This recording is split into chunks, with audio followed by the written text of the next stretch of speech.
What is going on, guys? It's your boy Justin from the J Media, and I'm back with another video. So today we have Scott with his beautiful 2019 Subaru STI.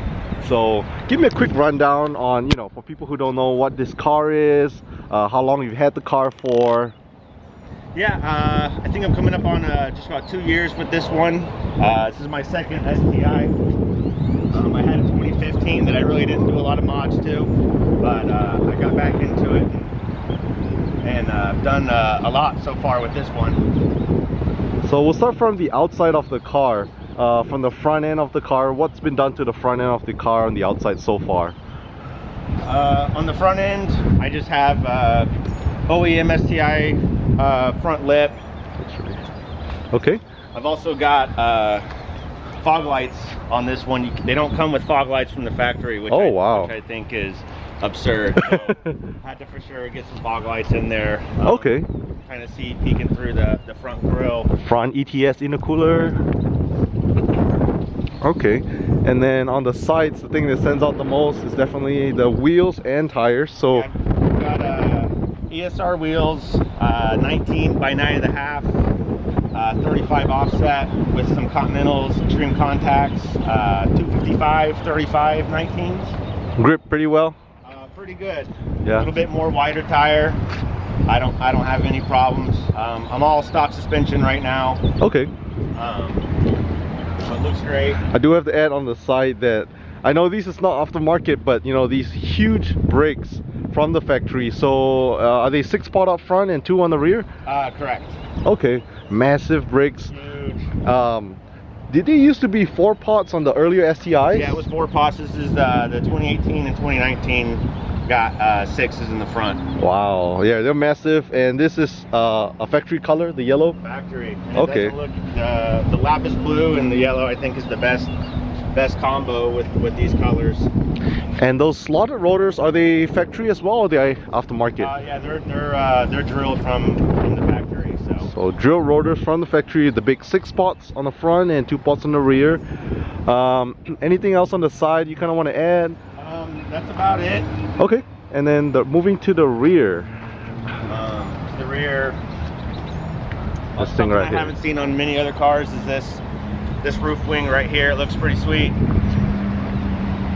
I wasn't sure how it was going to look with the wing on it, if it was too much, but I think it's really good. I think it's just right. Little carbon fiber trim piece here over the trunk. I've got the NVIDIA R400 titanium tip. NVIDIA, is it turbo back? It's completely turbo back. Okay, 3-inch all the way. 3-inch all the way. Nice. I've got a third brake light back there too. So I think exterior, this pretty much covers it. Yeah, that's pretty much it for the outside of it. Okay, so this pretty much covers the exterior. I do have to add that this car is not a show car, it's more like a horsepower build. So Scott has had this car for what, how many months now? Just under 2 years. So just under 2 years. So it's really new build. There's a lot of stuff been done to it. So I guess let's get straight to some power stuff. So let me get you to pop the hood if you don't mind. So that's where the magic really happens over here. I'm really excited to show you guys. I was pretty blown away by all that work done under the engine bay. I remember, I think I saw a lot of was it titanium piping and really nice wells. Ooh, this thing's a beauty. All right, so now Scott just popped the hood on the engine bay. So kind of tell us, quick rundown of what's been done here. I see a lot of nice stuff, so start somewhere. What do you want to have? I've got all the neon yellow parent engine dress-up kit. All from parent, okay. The most noticeable, obviously, is probably going to be your ETS, intercooler kit, intake, all titanium piping, 3-inch intercooler core, Turbo Smart, dual port, blow off valve here. Green Speed turbo blanket? PTP turbo blanket. PTP. Okay. It's stock turbo, stock block. I've got all the cob, fuel rails, lines, 1050 injectors. I'm not on E85 just yet though, but on the way. So okay, it's got a pretty mild tune on it right now. not much more than a stock STI, but Reliable. I just have it on a very mild tune. So How many pounds of boost is it pushing right now? I peak boost at just over 20. Okay. So, but it's still a lot of fun. It's still a lot of fun. It runs, drives great. I have no issues. It looks awesome in my opinion. So yeah, it looks. I mean, the engine bay is something that, you know, those intercooler piping is just. Is it like a special edition ETS intercooler piping, or did they kind of come like that? Yeah, I think it was kind of maybe a limited kind of run, and I saw it, and yeah, you can't say no. So looks good. Just check out the wells on this thing right here too. Ooh. Yeah. So you mentioned 1050 injectors, fuel rail, all that stuff. Yeah, fuel rails, lines. I'm also externally wastegate too. External wastegate, okay. So this thing makes a little bit of noise every now and again. And you did mention that down the road you kind of have more plans for it. Would you ever go? You said E85. Would you ever go build block on this thing, or? Yeah, it's something I think about all the time. I've got a Blausch Dominator 1.5 turbo sitting in the living room right now. How much bigger is it? What size? I think it's a few bigger than the stock. It's probably a little bit bigger than a 20G turbo. Okay, wow. So it'll make maybe a little over 400 horsepower. Okay, nice. Just by replacing the turbo. Oh yeah. Okay. Wow. I mean, if I put that turbo on right now and then we cranked up the tune, I could hit probably close to 400 with it right now. I'm just nice. That makes me nervous. So yeah. So the goal for this, would you really say, is just like a fun, you know, reliable? Yeah, nothing too crazy. Just bump the power up a little bit. Still good daily driver. Right. Even though I don't daily drive it, you still want it to be. It's a fun weekend car. Fun weekend car on the road. Okay.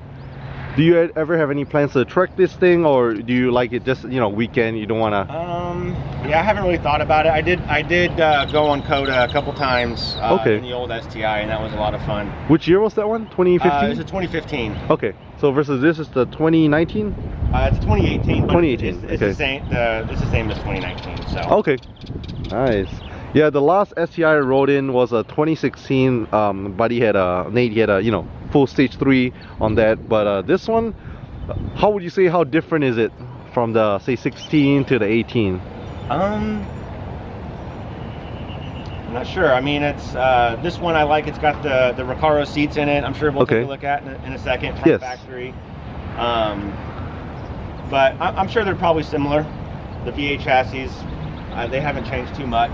Okay. But I was just asking because you had the 2015, so I wasn't sure if there's any reason in particular that you wanted to, you know, upgrade to this. I remember when I was in between my Subarus and I got back in it, it felt just like home, like the old times. So it's yeah, I love the way it drives, how everything feels. Okay, and right now we're gonna go check out the, so earlier I mentioned at the beginning of the video, so he also does have a front mount intercooler here, the ETS front mount. Typically Subarus are top mount, you know, he had it front mount. Would you say much better airflow? Yeah, I see a difference for sure in the intake temps. Can reach a lot closer to ambient, and it's just a lot, you know, when having a top mount up there, and especially, you know, the turbo so close and heat soak. Yeah, I mean, it's just a no-brainer kind of to get that intercooler off from the top and try to and get it somewhere else. So, but I do see, you know, it's pretty hot here in Texas. Oh yeah. Most times than not. So, but I did see like it was a little easier to get closer to ambient temperatures on the intake temperatures. So nice. Definitely helps. Something that you bolt right on and it makes a little difference. I don't notice any turbo lag. So I don't know if, you know, your setup, depending if you're a bigger turbo, you might be, you know, you're going to get some lag anyways, but everything was real easy to install and good from the get-go. Okay. So you did say parent stuff. I see that parent front strut bar. Do you have any sway bars or end links or anything? Basically, this is about what you see is what I've got. Okay, so no coilovers yet. It's stock suspension. Yeah, everything's stock suspension. Okay. So right now let's check out the interior. So We can leave this open for now. I just want to see the interior real quick, what's been done on the inside. So again, the last one I set in maybe a few weeks back was a 2016. So nice Recaro seats from the factory. I see the likewise shift knob. That's aftermarket. Just got that. Is the carbon fiber e-brake, is that aftermarket too, or is that OEM? Yeah, I got that. The e-brake handle, the e-brake button. Okay. You can see the reverse lockout too is all been swapped out. There's some, you know, since they've got all the red seat belts and red accents, I kind of did what I could. I've changed out this trim piece across the dash here. Oh wow. So is this? It used to be just all piano black. Okay. But this one's got the black with the red on it. Nice. Really matches with all these, you know, black and red stitching everywhere in the interior. Let me come around the driver's side to take a look. So cop access port, the V3, correct? Yeah. And then AEM, air fuel ratio, gauge. Okay. So pretty much with the cop access port, I understand you can view pretty much everything on there. Oh yeah, that's a must-have. So. Must-have for Subarus, would you say? For Subarus, absolutely. Yep. Okay.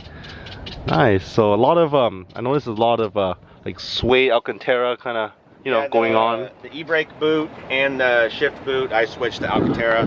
Okay. As well. So this was aftermarket. It wasn't like that from the factory. Okay. But all these were factory, correct? Correct. Okay. So it really goes really well. Nice. And the shift boot was changed too. Okay. Anything else on the interior you kind of want to touch on? That's about it. Okay. So like I said, the main thing on this car is the engine bay. It's so beautiful, so pretty. I really wanted to show you guys. This kind of concludes the wrap up of what's been done to the car. I'm sure Scott have a bunch more plans for it. Like he said, you know, possibly, yeah, stay tuned. We can do an update video on this car for sure. Yeah, so more plans to come, possibly E85, possibly building, you know, the engine, but we'll see. And then I'm going to shoot a separate cinematic clip of this car, so be sure to check that out, as well as a ride along in the car. So I'm sure you guys want to hear some exhaust clips, as well as, you know, a couple pulls. So stay tuned for that. So leave a thumbs up, subscribe if you haven't, and I'll catch you guys in the next video.